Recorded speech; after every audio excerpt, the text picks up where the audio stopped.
The laughter started before he'd even crossed the threshold. It moved through the Grand Coalition chamber like a rumor, quiet at first, then all at once, filling the space beneath the crystal dome where for nearly 4,000 years the galaxy's greatest civilizations had gathered to measure themselves against one another. Every coalition member sent their finest for the trial. Warriors bred for war, minds engineered for strategy, prodigies who'd never known failure. The Varkans arrived in gravity-forged armor built to survive an orbital strike without a scratch. The Illyrians followed, psychic prodigies whose eyes tracked movements that hadn't happened yet. Behind them came the towering Draxians, weapons at their hips forged from the collapsed cores of dead stars. Every delegation looked exactly like the stories said they would, disciplined, immaculate. Then Earth's shuttle landed. No honor guard, no fanfare, just a door sliding open and one man stepping out.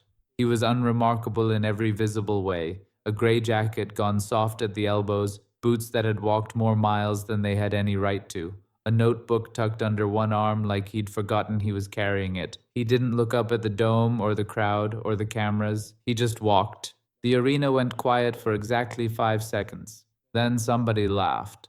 That's humanity's representative? They sent a librarian. A Varkon officer near the front smirked and said it loud enough to carry. No, they sent someone who took a wrong turn. The laughter spread fast after that, cresting through the stands, until even a few of the commentators stopped pretending to hold it in. One man in that chamber wasn't laughing. Chief Examiner Kaylor sat still at his console watching a file that made less sense the longer he looked at it. Name, Elias Ward. Occupation, historian. That was the whole file. Every other field, military, education, medical, family, came back erased. The coalition had requested each species' strongest candidate, not their archivist. Only one line remained at the bottom, sitting alone. Kaylor had sat on this council for 31 years. He'd never seen that clearance level. As far as he knew, it didn't exist. Before he could dig further, his private communicator buzzed once, a single encrypted line, no sender attached. Do not underestimate the human.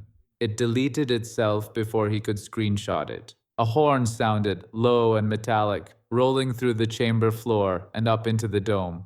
The laughter died with it. The trial had begun. The candidates were led into a circular arena nearly a kilometer across, its floor lit with drifting holographic symbols none of them recognized. A calm, synthetic voice filled the space. Welcome to the galactic trial. This examination will not measure strength or intelligence. It will measure survival. Walls rose out of the floor without warning, splitting the arena into hundreds of isolated chambers. Within seconds, every candidate stood alone. Elias looked around his, bare, no visible exit, a single chair placed dead center. Please be seated, the voice said. Elias didn't sit. He smiled instead, like he was greeting an old colleague. I was wondering when you'd recognize me. The voice didn't answer. For 3 full seconds, nothing in the chamber moved at all. Then the walls dissolved into white light, and the room was simply gone. In the control center, alarms tore through the quiet. Chief Examiner, we've lost visual on Chamber 17. That's not possible, Kaylor said, moving toward the console. Run it again. We did. The core overrode our access. It's never done that. Not once, in 4,000 years. Kaylor stared at the dead feed and felt something cold settle in his chest. Inside the white void, a sphere of soft light descended toward Elias, its voice quieter than before, almost hesitant, in a way no machine should have been capable of. Identity confirmed. A pause longer than it should have needed. Human, why have you returned? Elias clasped his hands behind his back, unhurried. I didn't return. You called. Silence. I believed your line was gone. We nearly were, Elias said. That was rather the point. Outside the chamber, every system in the arena died at once. Lights failed in staggered waves. Emergency protocols kicked in blind, with no idea what they were responding to. Thousands of spectators sat in the sudden dark, murmuring, none of them understanding what they were watching. Kaylor understood. That was the worst part. It's not testing him, he said quietly, to no one. It's asking him something. Long before the coalition existed, a civilization known only as the Builders had constructed the examination corps, not to crown the strongest race in the galaxy, but to find one specific lineage. They called them the Keepers, those entrusted with watching over intelligent life after the Builders themselves were gone. For millennia, the Corps tested every species that rose to prominence, and every one of them failed the same way, reaching for power the moment they sensed it was available, until humanity. The sphere lowered itself until it hovered level with Elias's eyes.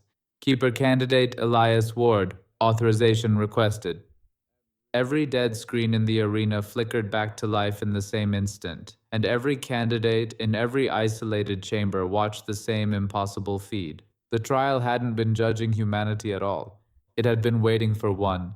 The Varkon commander, watching from his own sealed chamber, said nothing for a long moment. That machine has never acknowledged anyone, he finally muttered. Somewhere in the stands, the oldest senator on the coalition council leaned toward her aide. What exactly, she whispered, are humans?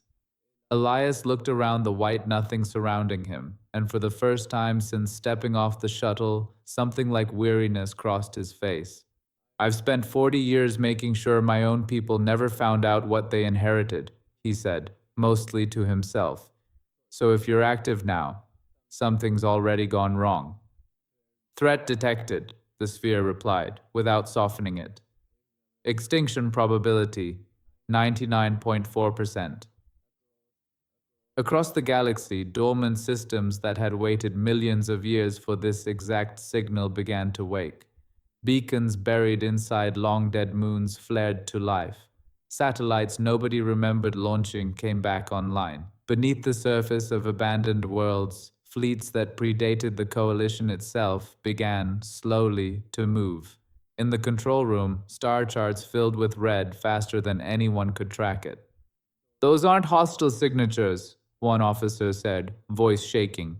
They're older than the coalition, older than anything we've ever charted. The builder's enemy has returned, the sphere said. Keeper authorization required. Every eye in that chamber, soldiers, admirals, senators, examiners, turned toward the same person. Not the strongest, not the most decorated. Just a quiet historian they'd been laughing at 15 minutes earlier. Elias was silent for a long moment. Then he opened the notebook he'd carried in under his arm, the one everyone had assumed held research notes, maybe field journals. It didn't. Page after page, it held names, handwritten, generation after generation, stretching back further than any coalition record could verify. Every human who had quietly carried this responsibility before him, unknown even to their own governments. His name was the last one on the list, already written, waiting for a signature. He uncapped the pen from the notebook's spine, signed beneath it, and closed the cover. Then he looked up at the sphere. I accept command. The galaxy answered in the same breath. Fleets that had slept for eons acknowledged a single signal, and it wasn't a code or a coordinate. It was simpler than that. Human. Across 1,000 forgotten systems, ships the size of small moons drifted out of the dark, their engines lighting up dead space like something being born. Coalition sensors couldn't even produce a reliable count. One by one, the same message repeated across every channel. Awaiting orders, Keeper. The arena had gone completely silent. The same delegates who'd been laughing minutes before now stood frozen, watching a man in a worn gray jacket rewrite everything they thought they understood about the galaxy's newest, smallest, most disposable member species. The Varkon commander removed his helmet slowly and lowered his head, not in surrender, but because it was the only gesture he had left that felt adequate. Chief Examiner Kaylor did the same. The trial was never about finding the strongest species, he said quietly. It was about finding the one wise enough to hide how strong it already was. Through the dome above him, Elias looked out at the stars. The same stars humanity had spent centuries pretending to just barely understand. You all assumed we were young, he said, almost gently. We just let you keep thinking that. Far beyond the edge of every chart the coalition had ever drawn, something ancient and patient finally opened its eyes. The waiting was over. What came next wouldn't be a trial at all.